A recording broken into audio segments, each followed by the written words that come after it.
आगे बढ़ते हैं। उपचुनाव के नतीजों के बाद एक बार फिर विधायकों के खरीद फरोख्त की गूंज यहां सुनाई देने लगी है और इस पर आरोप प्रत्यारोप का दौर भी देखने को मिल रहा है। सीएम शिवराज सिंह ने कमलनाथ पर विधायकों की खरीद फरोख्त को लेकर बड़ा आरोप लगाया है। शिवराज सिंह का कहना है कमलनाथ बीजेपी विधायकों को लगातार फोन कर रहे हैं, लेकिन बीजेपी का एक भी विधायक या कार्यकर्ता टस से मस नहीं होगा।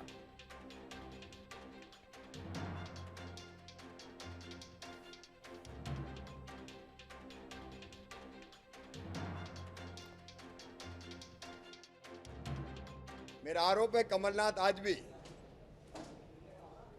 भारतीय जनता पार्टी के विधायकों को फोन कर रहे हैं, संपर्क करने का असफल प्रयास कर रहे हैं। अगर जोड़ तोड़ और खरीद फरोख्त की राजनीति की है, श्री कमलनाथ जी ने की है। कितनी कोशिश करने कमलनाथ जी, भारतीय जनता पार्टी के कार्यकर्ता कितने ही फोन लगा ले, विधायकों को फोन कर रहे हैं। एक भी भारतीय जनता पार्टी का विधायक टस से मस नहीं होने वाला। लेकिन बाहरी कांग्रेस वो करे तो मैनेजमेंट, और हमारे पास कोई मन से आ जाए तो वो खरीद फरोख्त। ये गंदा खेल कमलनाथ जी आपने शुरू किया। तो मुख्यमंत्री शिवराज सिंह चौहान ने आरोप लगाया तो सीएम के आरोप पर पूर्व मंत्री सज्जन सिंह वर्मा ने पलटवार किया और बीजेपी पर कांग्रेस विधायकों को खरीदने का आरोप लगा दिया। सज्जन सिंह ने कहा उन पर झूठे आरोप लगाए जा रहे हैं। बीजेपी ने पहले भी कांग्रेस के विधायकों को खरीदा है और अब भी संपर्क कर रही है।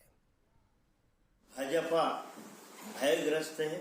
कांग्रेस के विधायकों को 3-4 दिन से परेशान करने का काम, बड़ा प्रलोभन। पहले तो 35 करोड़ 50 करोड़ में खरीदा, अब 60-60 करोड़ का प्रलोभन बसपा, सपा, निर्दलीय और कांग्रेस के विधायकों को। कांग्रेस के विधायकों ने कमलनाथ जी को रिपोर्ट कर दी कि बीजेपी के फला नेता हमें इस तरह का प्रलोभन दे रहे हैं, आप चिंता मत करिए, हम डट के आपके साथ खड़े हुए।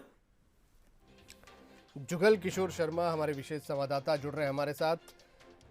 जुगल, नतीजे आने में 2 दिन बाकी हैं अभी, और उससे पहले ही खरीद फरोख्त के एक दूसरे पर आरोप। क्या कॉन्फिडेंस में कुछ कमी है या ये भी कोई रणनीति है?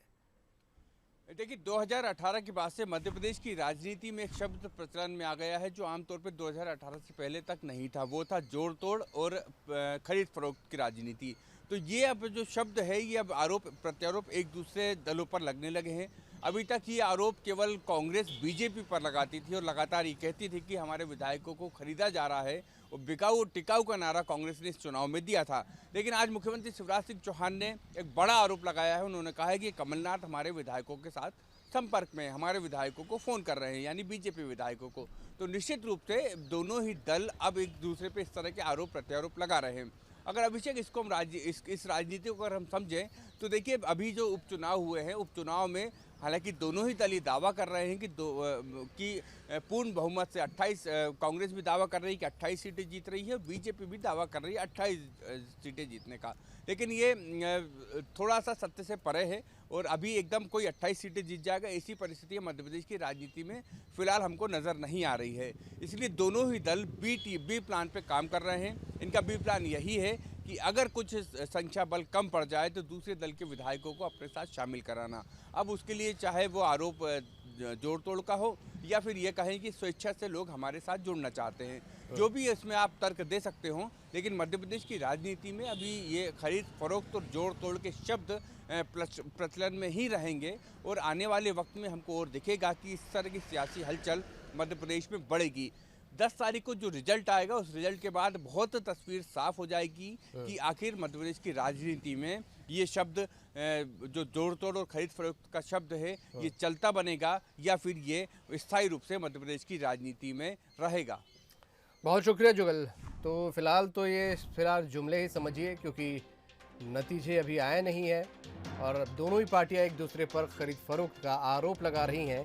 इंतज़ार करना होगा 2 दिन और कि 10 तारीख को जब नतीजे आएंगे और क्या फिर नतीजे निकलते हैं और किसके पक्ष में जाते हैं और किसे बहुमत मिलता है, ये 10 तारीख को साफ हो जाएगा। तब तक इसे सियासी तौर पर देखिए।